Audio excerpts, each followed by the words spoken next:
Hi, it's Eliana from Awakening Cosmic Reality Show, and today I have David Lotherington with me and also his counterpart, Higher Self Cal, who he will be channeling. And today we're going to be talking about 3 questions in the channeling, 2 questions that somebody sent a request in, and one of my own questions. Hi, David. Hey, how you Can you doing? tell us who you are and what you do? Yes, sure. My name is David Lotherington. I'm an energy healer. I do Akashic Records reading. I'm a channeler, and I do psychic surgery. And I have created a mystery school called the House of L as well. And how can people find you on the internet? You can find me, just type in my name, David Lotherington, on YouTube, and I have a website, davidlotherington.com. Excellent. So I am just going to state the 3 questions before we get started, just so the audience knows what the questions are. Question number 1 for the channeling for Cal is, I would like to know about the ancient civilizations that gave birth to the first terrestrial societies. Question number 2 is, as well, I would like to know more about the various spaces in Antarctica and their correlation with Star Wars between the Pleiadians, Dracos, and humans from Lyra's constellation. So that's the 2 requests for Cal from someone else. And this is my own question. Has David and Ileana had SSP missions together, and where were they? Cool. Shall we begin then? Mm-hmm. Just for the viewers, I'm a channeler, which means I can adjust my vibrational frequency to match that of a being that is going to be channeling. In this case, it's my higher self, Cal, who I channel. The process of channeling Cal is different than channeling other beings because it's way faster. Cal is always present in my life, and he hears everything that I hear. Cal is an omnipotent being from the 7.6 dimension on a scale of 9, he says, and he's closely associated with the divine realm. He exists outside of our matrix, and he already knows the answers to everything, but he can't tell us everything because of certain laws and regulations that prevent that. So, very well, let's begin. Mm-hmm.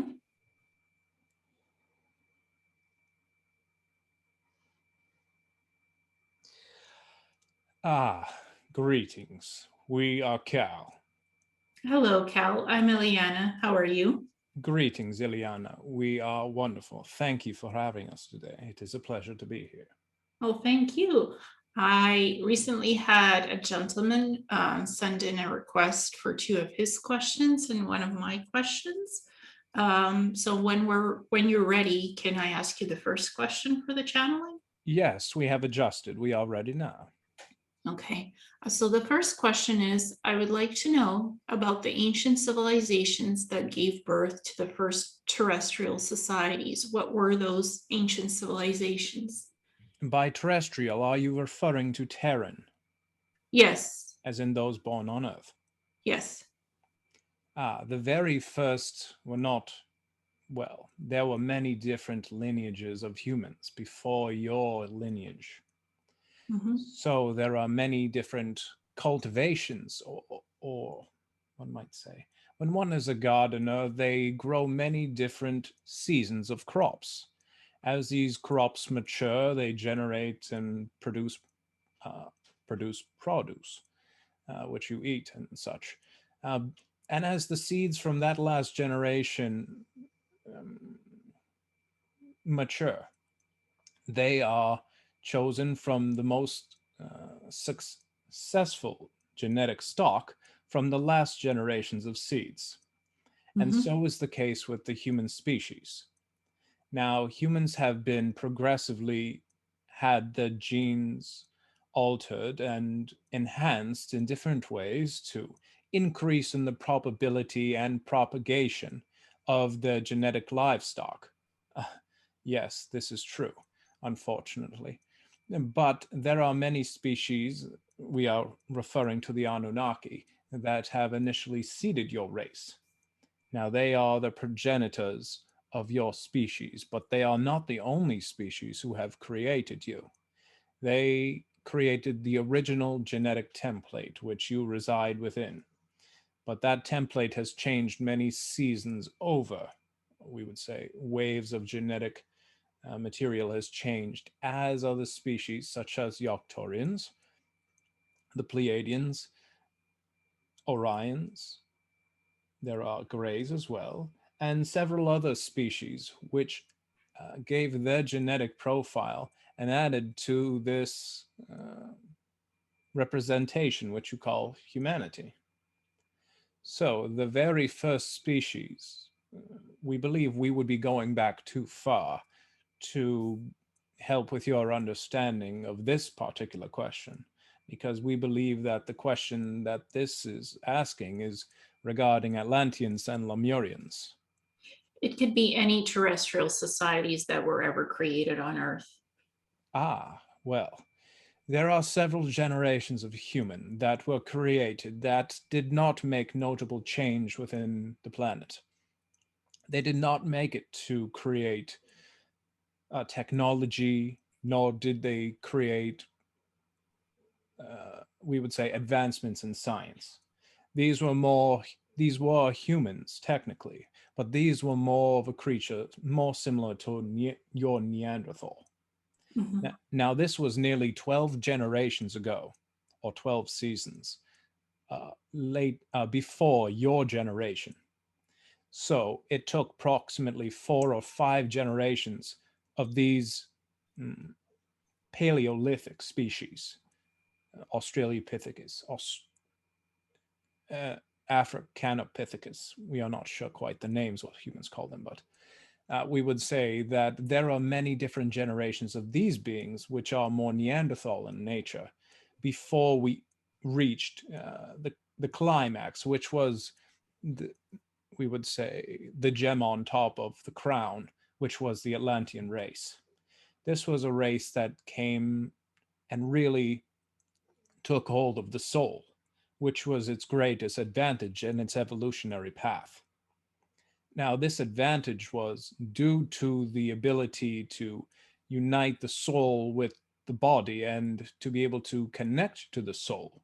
This species was able to reunite in the understanding of that which is above them. Now, we say this for a point of reference of understanding, knowledge, and also knowing of that which is, of things that are.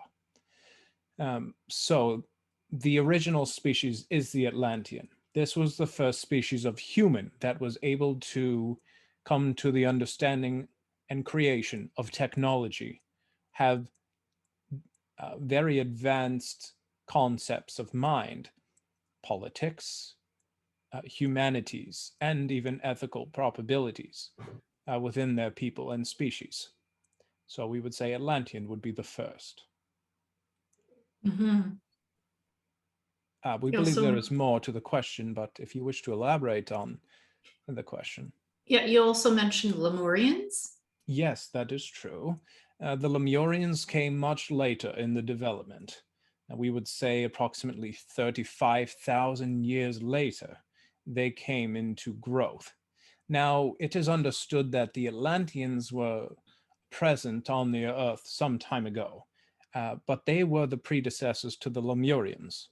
The Lemurians, though they existed at a similar time as the Atlanteans, there were several 10,000s of years which separated the birth of the species. So it was like one species of plant was being grown in this greenhouse, while on the other continent there was another species being born, but they did not know what they wanted for some time still. But they knew they wanted them to be different, and so they did create a different species sometime later. And was a lot of alien DNA mixed in with the human DNA to create the Atlanteans and the Lemurians? Yes, the majority of the DNA of the genetic stock of Atlantean was Anunnaki still. They had approximately, well, it would range, of course. Approximately 40% to 60% of their DNA was Anunnaki. Mhm. Now, there are other species who joined in on the project with permission, and some of them later came into line to give their genetic stock without permission. but the variance of genetics within the Lemurians was greatly different. Now, they only had approximately 20 to 30% Anunnaki DNA, and they had a much greater variety of different species of galactic beings which homogenized together to create the product, which was the Lemurian line. Mm-hmm. And so what were the other species that legally and illegally contributed to creating the Atlanteans other than the Anunnaki? One moment, please. We are just adjusting our face. The legal and illegal species that had part in the Atlanteans, did you say? Yes. Well, there are several.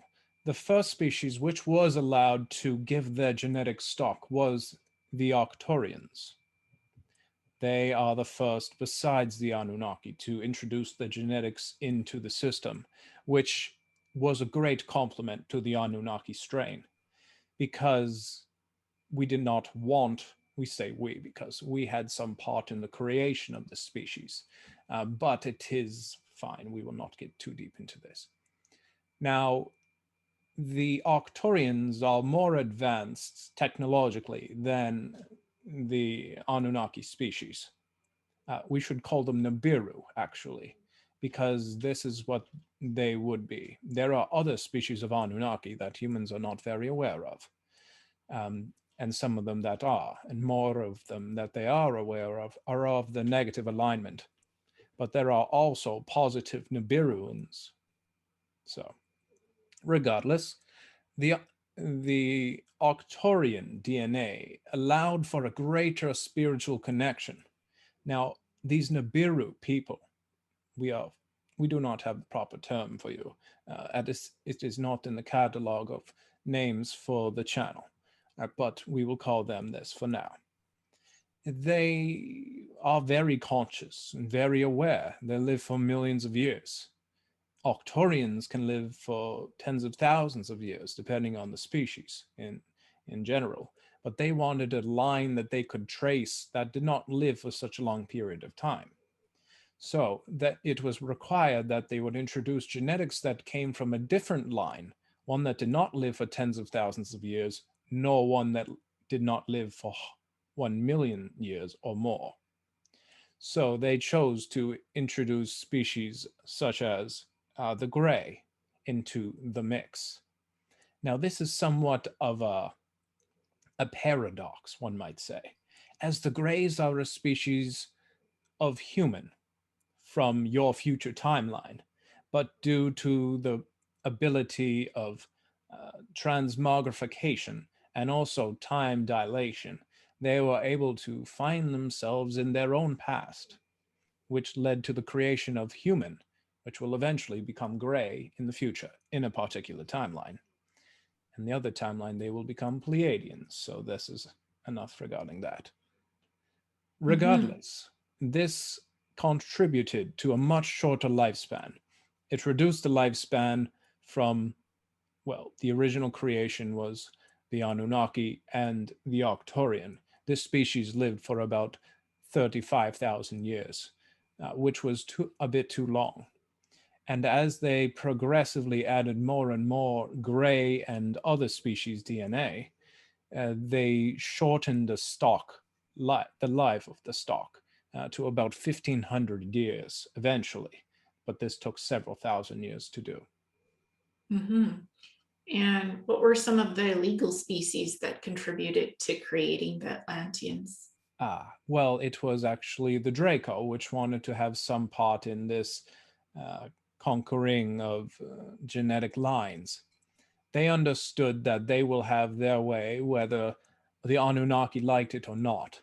And the Anunnaki were not always the leaders of the Dracos.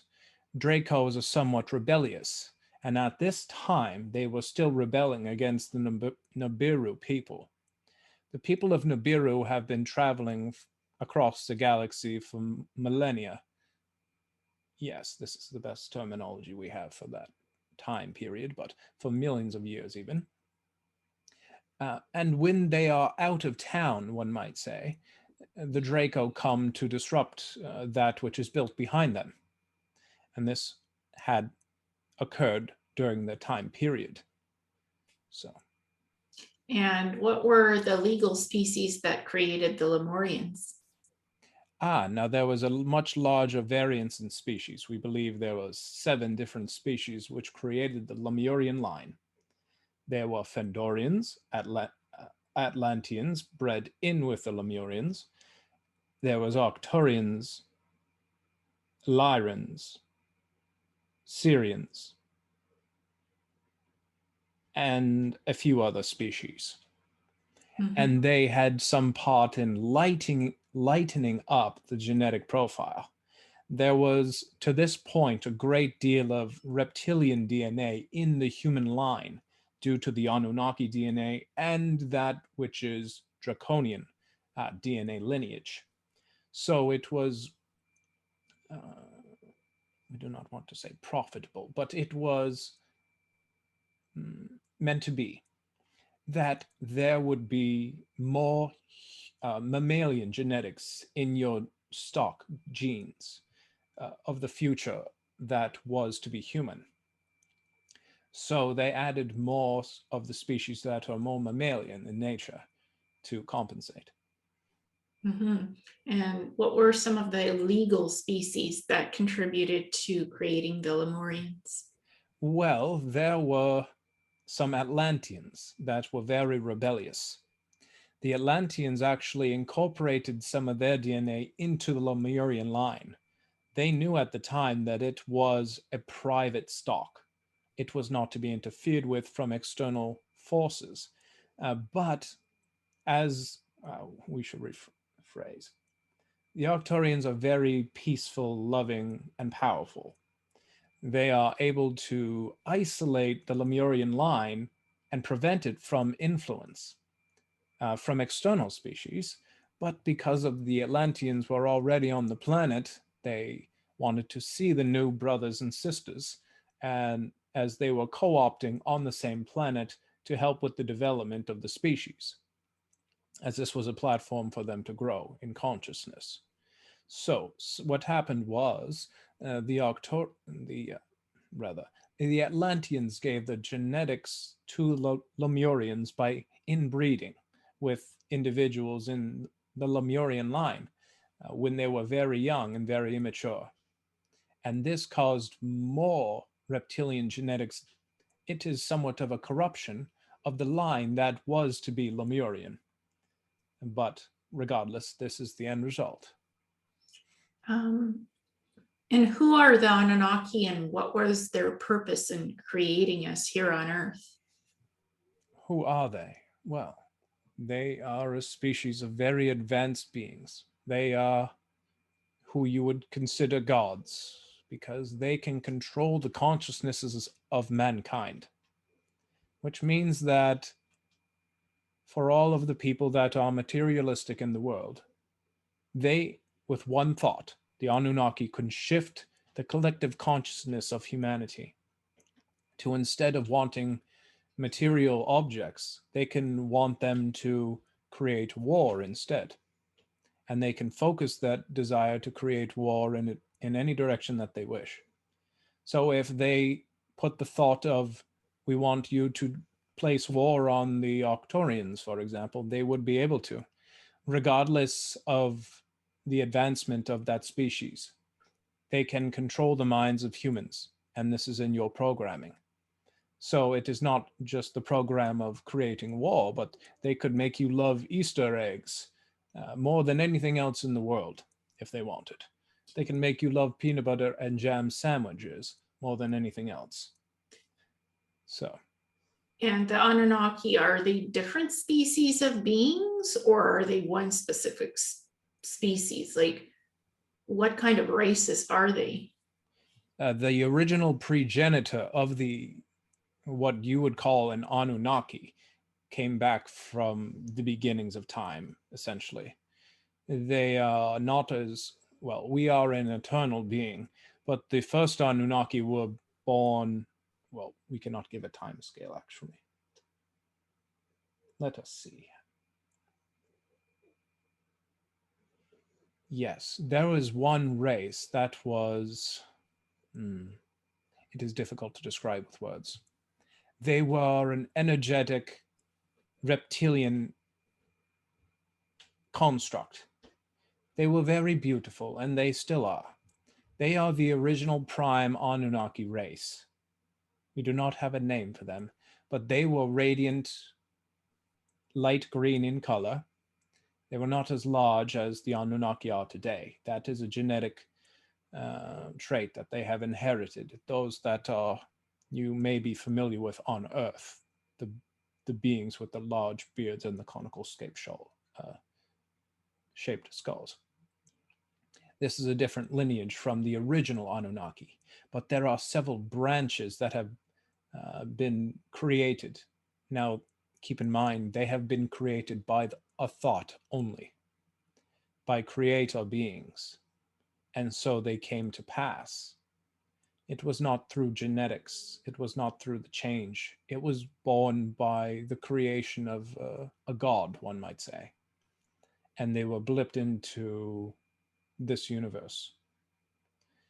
That is the original ones that you know of, the Anunnaki. But they are not the originals.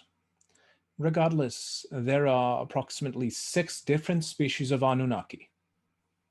And each of them are different. Each of them have different cares and woes and things that they desire. So when humans say Anunnaki, it is truly an umbrella term, although this is not understood by many. Mm-hmm.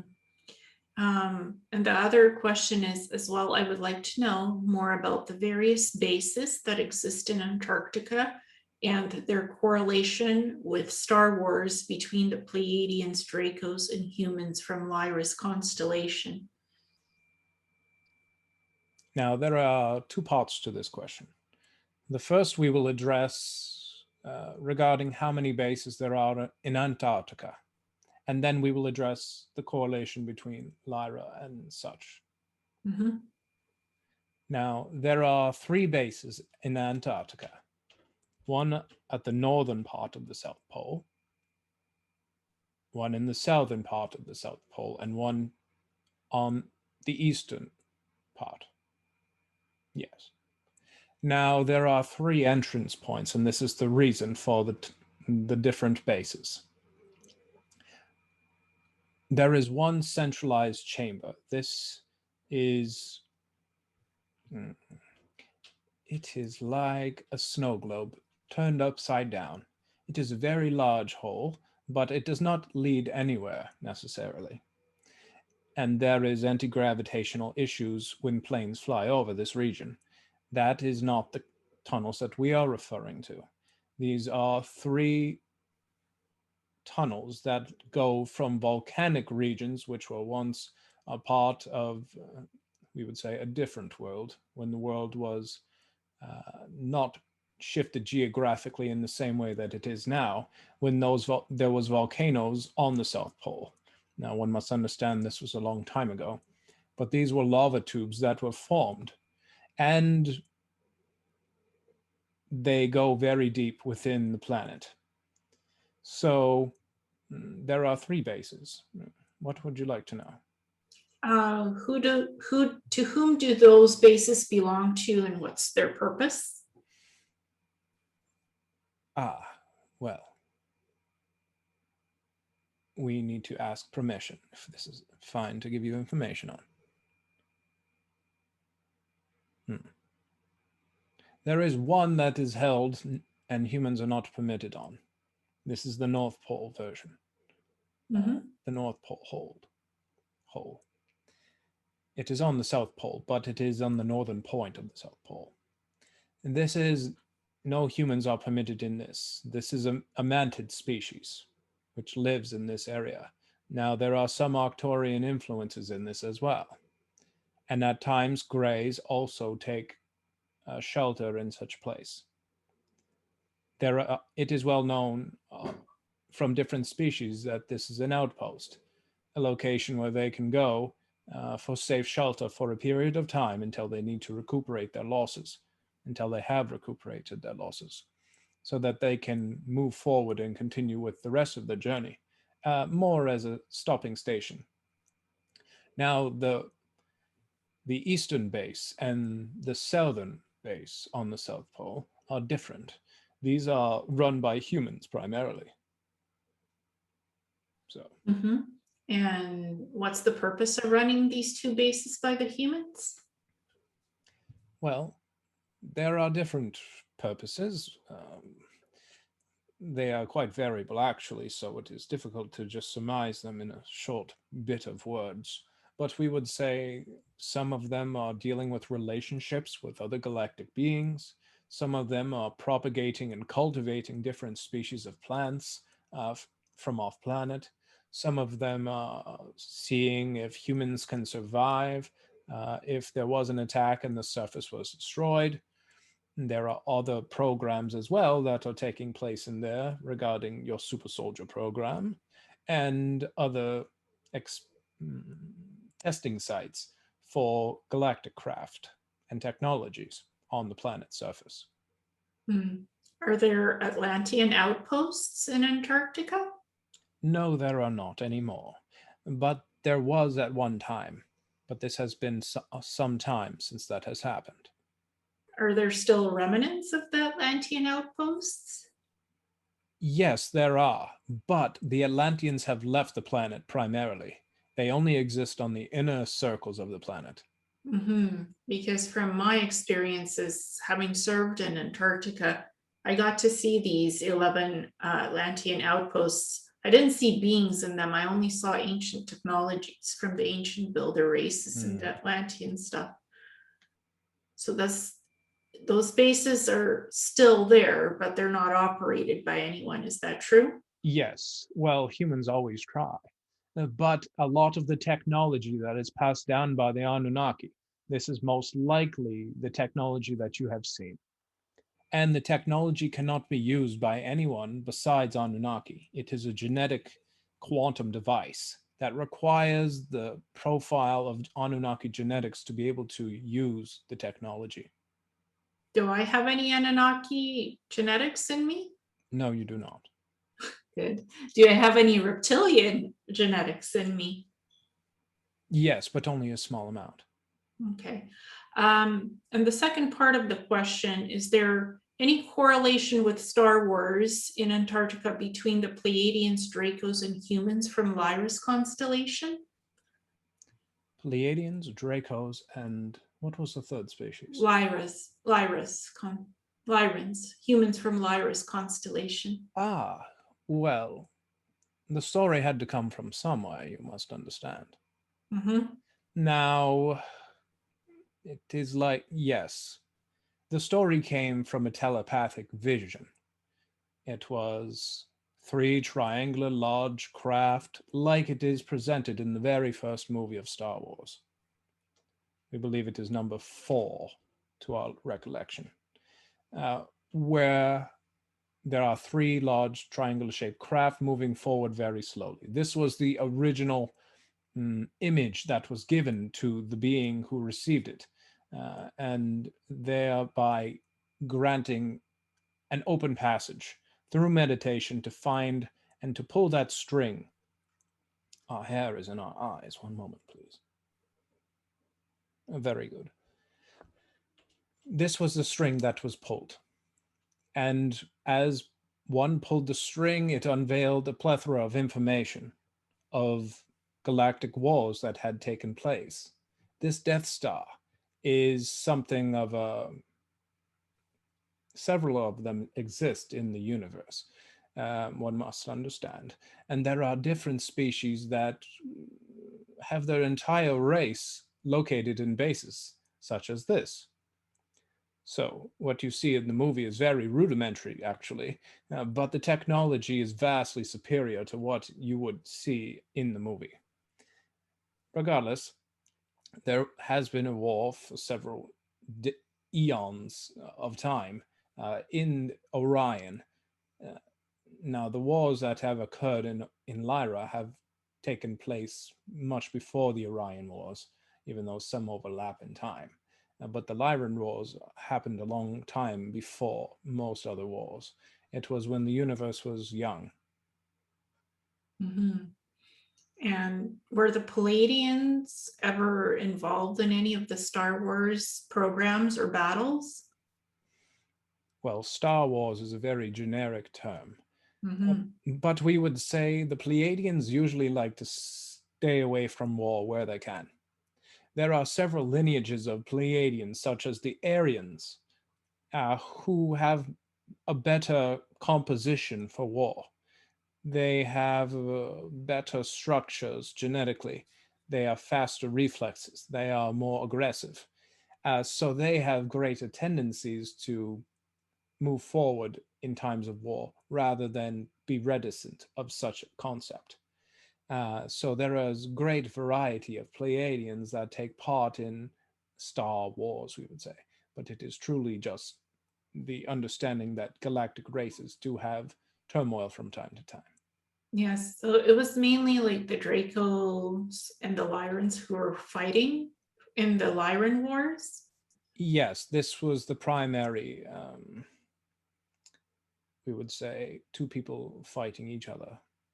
Now, the Lyrans are very peaceful, and they were for a very long time. They moved from planet to planet to escape the Draco, but it is like a bully picking on someone that is much smaller. The Draco are a very aggressive species, and they believe if you run from them, then you are weak. If you are defeated by them, then of course you are weak.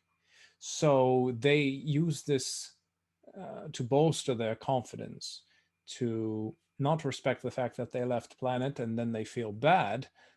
They just continue to chase them to the next planet that they had inherited uh, as a gift from another species. So the Lyrans were very non combative for a period of time until it was too late. And there was war. So the Lyrans did have 7 technologies, but a species of peaceful beings most often does not have very great weapons of war. And a very aggressive species, which is warlike, that are warriors, and they often do have more advanced weaponry. So they had the upper hand, and the Dracos beat them time and time again for several thousands of years. But they were not able to kill all of the Lyrans. Many of the Lyrans spread to different areas of the galaxy, and that is why there's so many different species of Lyran. Mhm. And the Lyrans protected the Milky Way galaxy and Andromeda galaxy from Draco incursions, correct? That is correct. Because a lot of the Lyran species, humanoid species, were part of them as well. They helped to seed us. That is correct as well. So they didn't want that seeding program destroyed by the Dracos. Yes. Very Mhm. good. You have been doing some research, we see. Well, I just remember from past lives, Lyran wars, just bits and pieces. I haven't looked in my Lyran past life stuff, but I remember bits and pieces in terms of protecting Milky Way galaxy and Andromeda, Mm. because these are two of my participations as creator being races to create these two galaxies. So I kind of remember like I had an invested interest in the protection to aid the Lyrans in the protection of what I helped to create in the first place eons ago. So that's kind of my remembrance of that. Very good. This is very honorable. Mhm. And the last question is, has David and Ileana had SSP missions together and what were they? Yes, you have. You have been working with each other for approximately 34 years.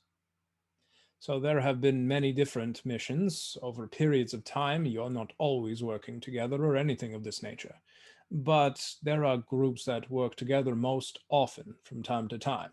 And there are times that one would work with each other.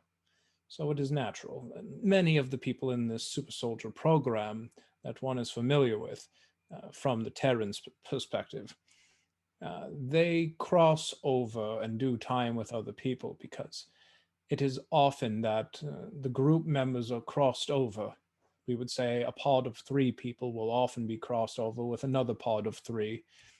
Even though the specialities may be vastly different, they will still work together and harmonize the workload that they have in order to achieve a means.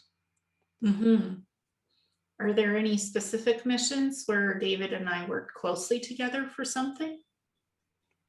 Yes, there are, but we are starting to get into information that is more dangerous to speak of. Okay. We would have to, it is not that we cannot give you the information, but we will have to take a moment to see what is safe to talk about. Okay, sure. Very well, one moment.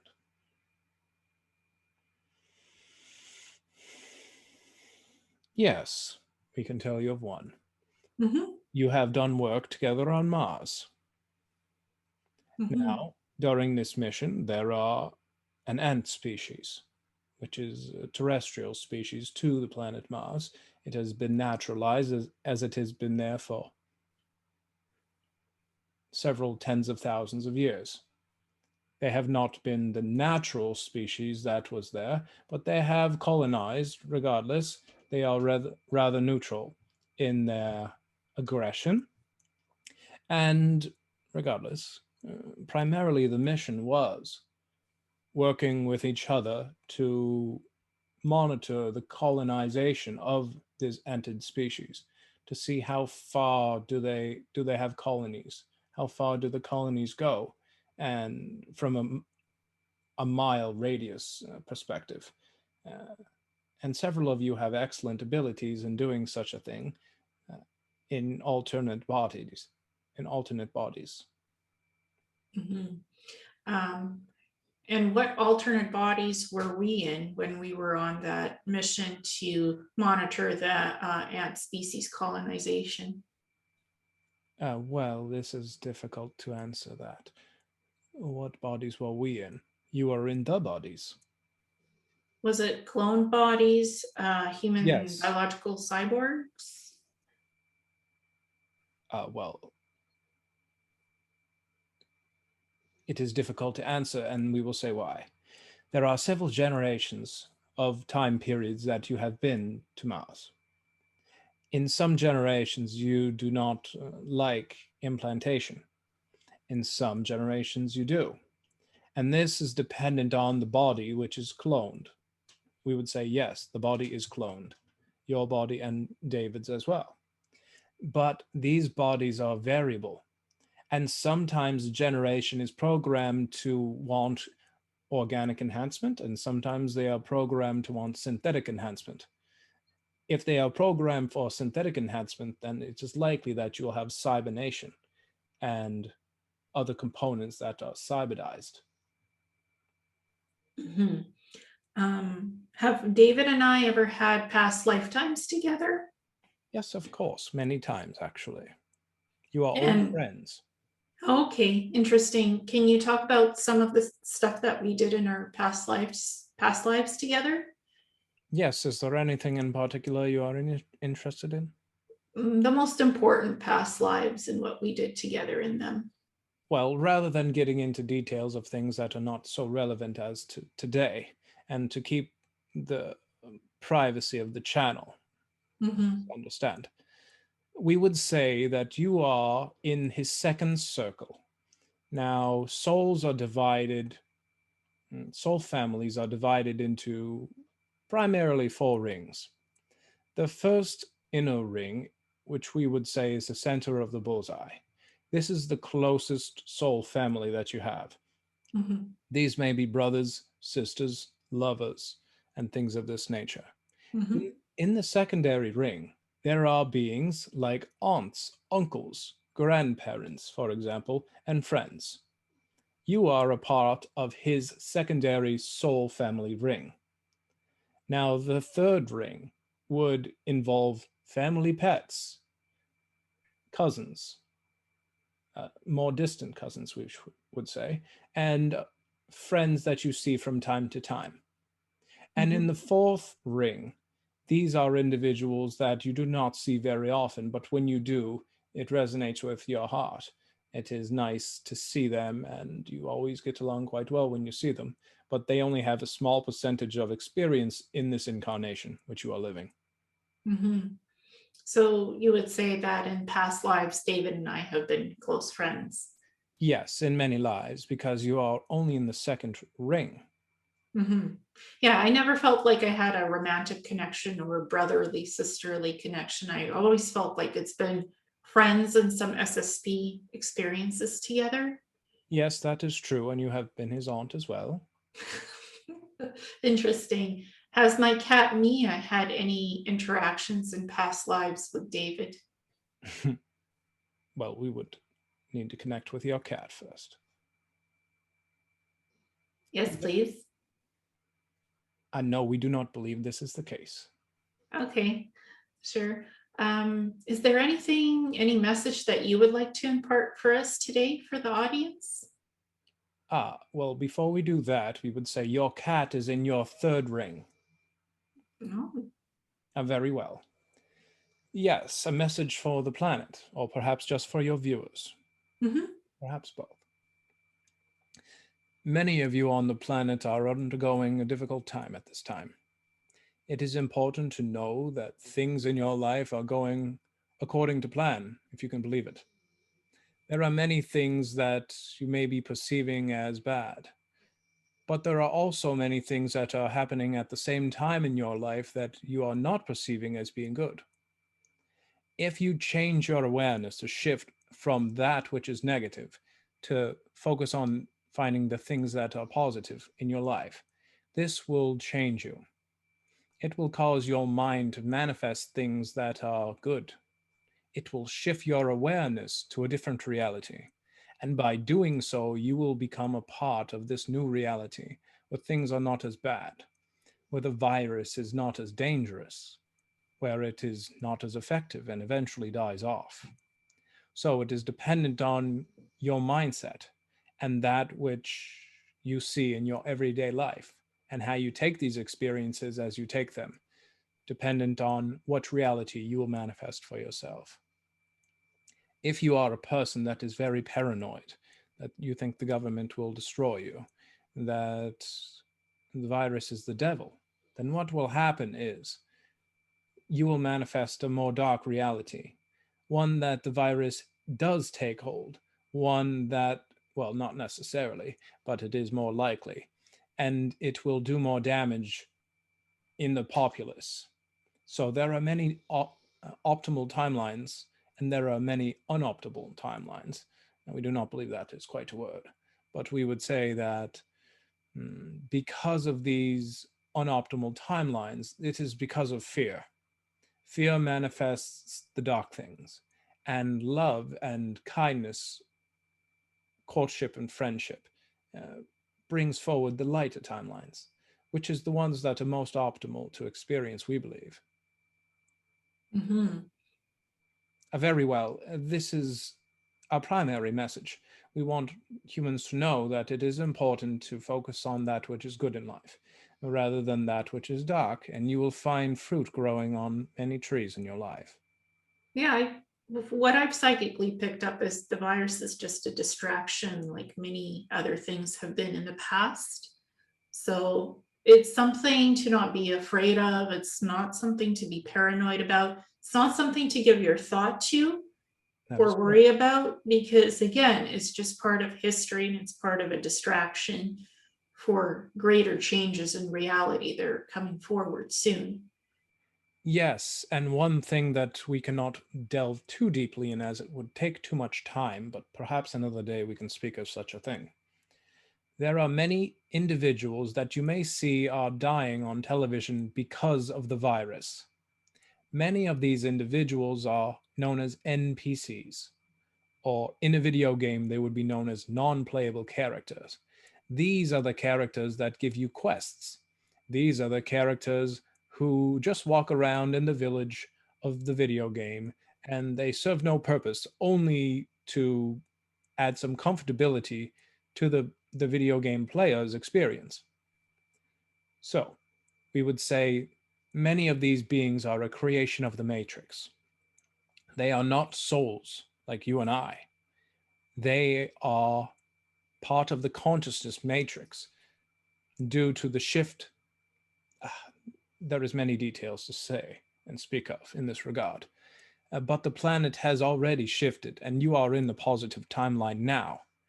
There is speak of, we are regarding our previous group has mentioned what happens when the Earth changes from 4D to 5D, and will it split, and things of this nature. The split has already occurred, and if you are watching this message, then you are in the positive timeline. So be mindful of that, and be grateful, because the more negative timeline is not a good one to be in. Very well. Yes, it's like what you put your thoughts to, and what you manifest is what you create in reality, really. That is true. If you create positive polarity, you are in positive polarity. If you create negative polarity, you're in negative polarity, but you could switch polarities very easily and counteract. Even if you had like negative thoughts, you can counteract them with positive and change a timeline shift, literally. Literally, yes. So what you think, what you create, what you manifest is what you literally can make in this physical matrix. And isn't that fun? Sometimes, yes, but sometimes if people don't put thought into it, they create something that's way beyond them, beyond what was planned or can be controlled. So careful what you wish for, or you just might get it. That phrase is very true. It is very true. And the problem is when people do not have goals, aspirations, dreams, if they do not know what they love and what drives them, what happens is these aspirations are sent upon the wind and they are gone adrift. And what happens because of this is they are picked up in and they drift into the collective consciousness, which is actually being driven by a force. So, if you do not direct where your thoughts go, if you do not have future plans and goals and aspirations, then your subconscious mind will drift. If it does drift, then it is not manifesting. And if Yeah. it is not manifesting, then it will be pulled in by something that is manifesting, but what it wants rather than what you want. Yeah. I always create very specific goal oriented manifestations with a specific beginning, middle, and an end that's planned into the manifestation. Exactly what I want, how I want, and when I want. So This is excellent. that's kind of like the three parts of proactive manifestation. It is the actual act of manifestation. Yeah. And like seeing the end result as if it's already manifested. Yes. Mm. Well, is there anything else that you would like to share with us today?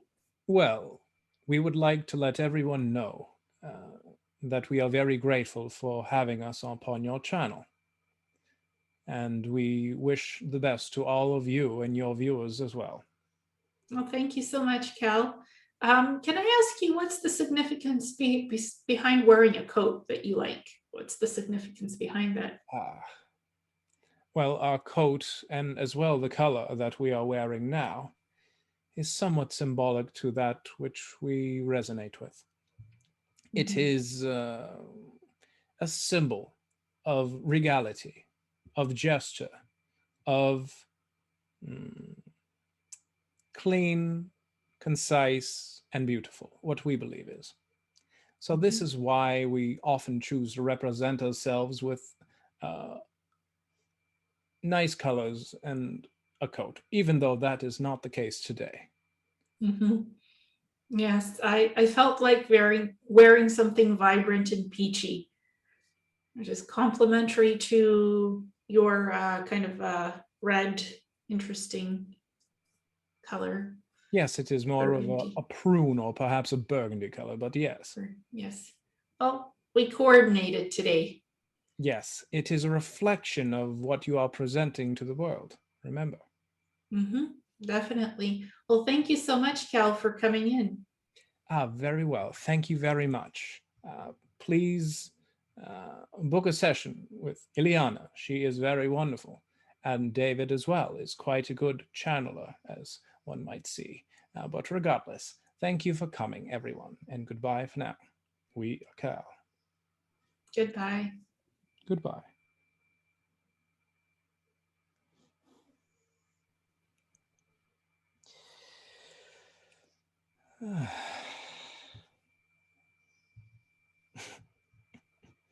That was nice. Awesome. And a question for you. Do you actually remember what Cal is speaking with your consciousness? Sometimes it's like 10%. If I ask him, he'll tell me instantly. But usually not that much. So when you're doing deep trance channeling, you let the being come in and the being channels what the questions are asked. Yeah, I don't know what you guys talked about while you were. Mm-hmm. Well, it was interesting. I threw in a few of my own questions in there. Cool. About if I had any past lives with you and what was the connection. So he said we were always friends in past lives. I think that makes sense. We have some good conversations from time to time. Yeah, I'm in your second ring circle. Okay, that's really close. Yeah, like, and he said that I've once been your aunt.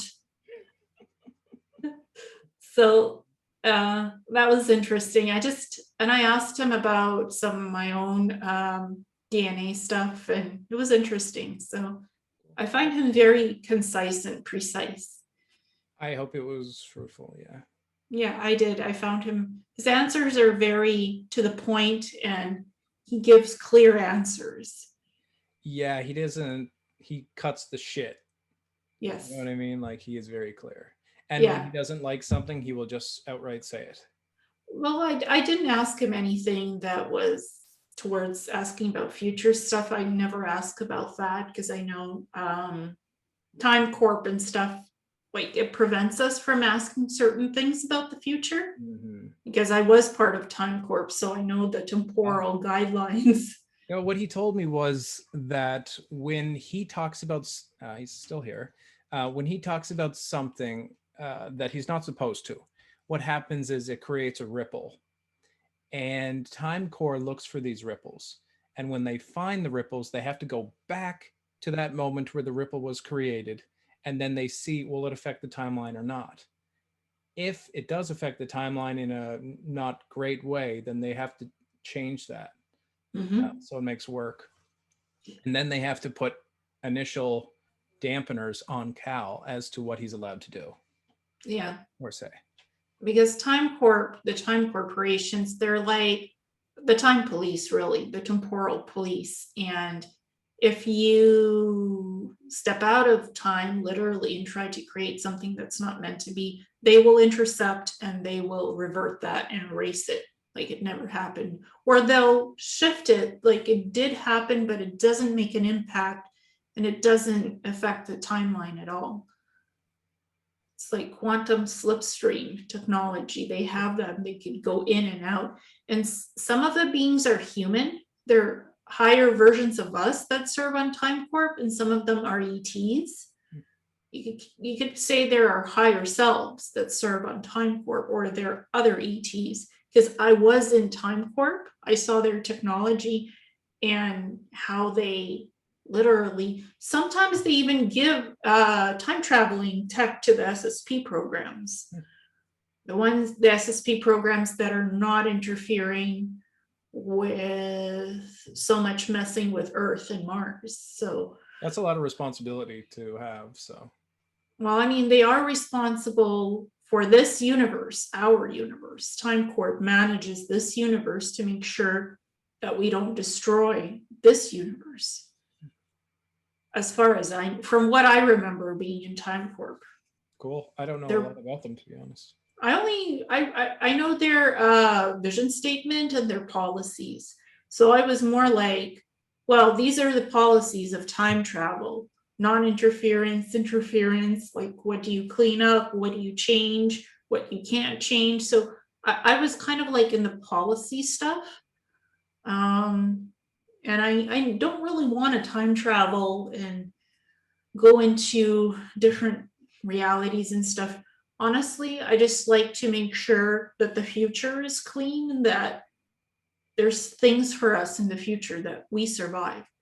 And sometimes they change timelines to make sure our future is still there. That's something they are responsible for doing. Yeah, I think they're a more beneficial group for sure for the human race. Yeah, and I understand completely why Cal cannot talk about the future stuff. Because if he does, that impacts the future and might not happen, or it'll happen in a version that it's not supposed to happen in. So we cannot divulge what the future holds, because then we can change it in ways it shouldn't be. And some Or, people are very mischievous and they like to make changes and things that serve their greatest good, right? well, yes, but again, what might be my greatest good is might not be your greatest good. So I can't just change time for myself and think that's great, because then I will impact the rest of the universe. So I can't just make changes for myself just because I think it will be good. And But that's it, why it would be someone's greater self that has hold, because they would be greater connected to source and the greater good of all humanity, right? yeah, yeah. I mean, we're all creator beings and we can certainly shift time quite a bit, but we have to think of what impact does it have on the whole human race on this planet and other planets and galaxies and universes. Um, you know, you have to think of, it's not just you that you're changing something for yourself. It ripples out to everyone else in the universe or universes, dimensions. There is a ripple effect. For sure. So with great power comes a great responsibility, and you don't tinker around with time. Well, 100%. some of us do change timelines, but if we're given permission with Time Corp to do it, then we do it if we want to, if it's for the greater benefit of everybody in reality. If it's not, we don't shift it, we don't change it, we I don't think there mess are a with lot it. of very rebellious people in the SSP, though, to be honest, that want just what they want, and whatever else happens, as long as their timeline is good, they don't really consider the rest. But Time Corp doesn't let them go beyond the limiters, what Yeah. they're supposed to go, even for the rebellious ones. And I think that's why I'm finding a lot of people with implants, to be honest, because some people, they go just a little bit too far and then boom, they get an implant, right? And that prevents them from being able to do that again and undoes what they did. Well, the implant monitors them, because implants have audio video capabilities, whether etheric, whether physical implants, and it also dampens your ability to cause mischief in the universe. Yeah, Literally the implant, they could do so many different things. So dampen your ability or shut it off completely. But if people know how to clean themselves up and remove the implants, well, if they do, then some other greater force comes in and dampens you up anyways. So it's like the universe will balance itself no matter what, because beings will come in and stop what you're doing if it's wrong. oh yeah, you're 100% right. And but it is beneficial to remove implants, because sometimes they've been with you for something that you did, but you've changed as a person, you've Yeah. evolved, and so that's when you want to go to a psychic surgeon and get them removed. But some implants that I found in people are to help sustain their body in some way, and those I don't remove if I know that they're of a polarity that help you see better, that help you to process emotion better in the heart. I don't remove those if I know that they're sustaining somebody's body. Yeah, same. I don't even set my vision to see the positive ones, because I have no intention to mess with Yeah. them, because a lot of them help people with hormone imbalances, enzyme balance, chakras, make sure that they're aligned, make sure they can ground and connect with the crown chakra. So Yeah, I'm very careful. And I'm also very careful, like I explain, if I see implants, if I see a negative one, I'll say this is negative, it needs to be removed. But people also ask me, well, do you see the positive ones? What is it? And I say, yeah, I see this, and this is not to be removed. So I make a I make a clarification, what should stay and what should go if something needs to go. So it has to be a distinct explanation about implants. yeah, and for anyone that's watching, if you ever get this burning sensation, it's, from my experience from looking at implants, it's often an implant that's out of date or it needs an update. And once it's updated, boom, the burning just goes away. It's gone forever. And I'm not talking about like something in your genitals. No, we're not going there today. Thanks. That's a whole other story we're not going to talk about. Yeah. Well, and sometimes people have like aura imbalances and they think it's an implant, but it's not. It's just their body sending you a signal that something needs to be changed and healed. So not everything is implant caused. Right. There could be also blockages, energetic blockages that can manifest disease as well. Yeah, exactly. Or feeling very uncomfortable if something's happening in your life and your body is kind of pulsing and triggering you to address whatever's going on, to address it and rebalance the body. So there's so many variables in what happens in our physical bodies and energetics and soul vibrational level stuff that we have to figure out and work out to balance. I agree. And then there's entities and astral beings as well, right? Yeah. Yeah. And I've sort of stepped away from clearing those things because I'm just like, I don't know. I just say, well, I do it sometimes, but honestly, I just like to concentrate on the healing, the psychic stuff, the galactic readings, the DNA infusions, entity attachment for me. Like I can do it, but it's not something I want to do right now. Yeah, I have had my fill of entity removal. But when they get like ultra strong, like demon class, I don't want to deal with that. And I don't do possessions anymore. But I Yeah. can remove most of the scale, most of the stuff. Yeah, me too. But right now, I just step back from that.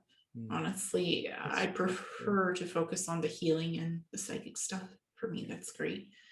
So, Cal has been very informative. So, thank you so much. Yeah, anytime you need a little bit of information, just let them know. Well, it's like I really wanted to do an interview with you, but I wasn't sure what to ask Cal actually. So, these two questions just came in time. It's like everything comes on time when it's meant to. So they came in the perfect time for us to do an interview. As long as you're in the state of flow, they'll come with synchronicity, right? Exactly. So today was great. Thank you, David. You're very welcome. Thank you very much for having me. Thank you. Have a good day. See you guys. Bye. Bye.